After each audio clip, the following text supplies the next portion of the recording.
2005 کے زلزلے کے بعد ایک صاحب نے قصہ سنایا تھا۔ فیصل آباد اور ساہیوال کے درمیان جانگلی کہلائے جانے والے علاقے میں ایک بابا جی تھے۔ 70 سال سے زیادہ کی عمر، لیکن کاٹھی بہت مضبوط ہے۔ بینائی اور سماعت وغیرہ سبھی قابل رشک ہیں۔ نہایت اکھڑ مزاج مشہور ہیں۔ ساری زندگی مشقت کرتے، روکھی سوکھی کھاتے اور دشمنیاں نبھاتے گزار دی تھی۔ بابے کا اکلوتا بیٹا بھی دشمنی میں قتل ہوا تھا۔ بابا اپنی اہلیہ کے ساتھ رہتا تھا۔ ایک بیٹی ساتھ والے گھر ہی بیاہی ہوئی تھی، وہ بھی خیال رکھتی تھی۔ لیکن بابے نے 2 بھینسیں پالی ہوئی تھیں، جن کا دودھ کی فروخت سے میاں بیوی کی گزر اوقات تھی۔ ہم نے زلزلہ متاثرین کے لیے عطیات جمع کرنے کی مہم میں اس کے گھر کے دروازے پر بھی پہنچے۔ بابے نے پوری بات سنی، متعدد سوالات کیے، پھر اٹھ کر اندر چلا گیا۔ واپس آیا تو 1500 نقد اور 1 عدد بھینس کے کٹے کو ہمارے حوالے کرنے کی کوشش کی۔ ہم نے بابے کے حالات دیکھتے ہوئے اس سے صرف 500 روپے لینے پر آمادہ ہوئے، لیکن بابا ایک بھی سننے کو تیار نہیں تھا۔ خیر، طویل لڑائی جھگڑے کے بعد ہمیں 1500 پورا وصول کرنا پڑا، لیکن کٹا نہیں لیا۔ اگلے دن صبح ہم گاؤں سے باہر سڑک کنارے کیمپ میں بیٹھے پلاننگ کر رہے تھے کہ بابا وہاں پہنچ گیا۔ بابے نے اپنی جیب سے 6400 اور 80 روپے نکال کر گنے اور میز پر رکھ دیے۔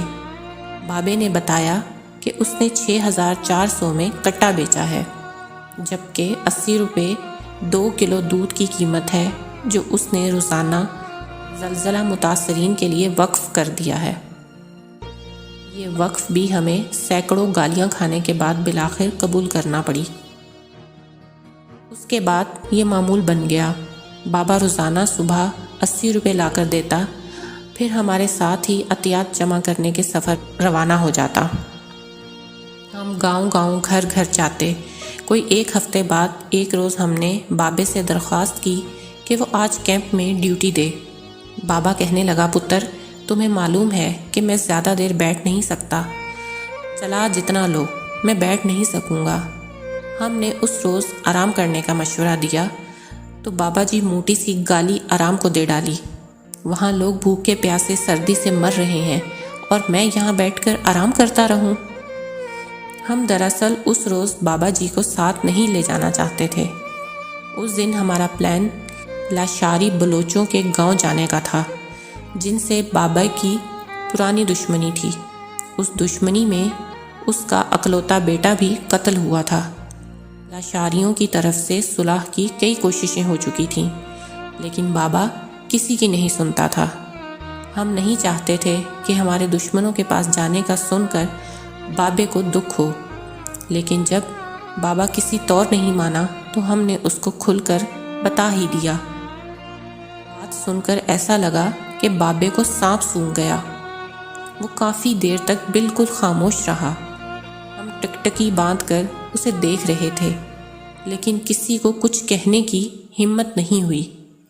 اس کے چہرے پر ایک رنگ آ اور ایک جا رہا تھا۔ کافی دیر بعد بابا اٹھ کھڑا ہوا اور پرسکون آواز میں بولا، لاشاریوں سے دشمنی میں میرا بیٹا تو مارا گیا، لیکن میں اپنی دشمنی میں اس جان کو ہلاکت میں نہیں ڈالوں گا جو بچائے جا سکتی ہے۔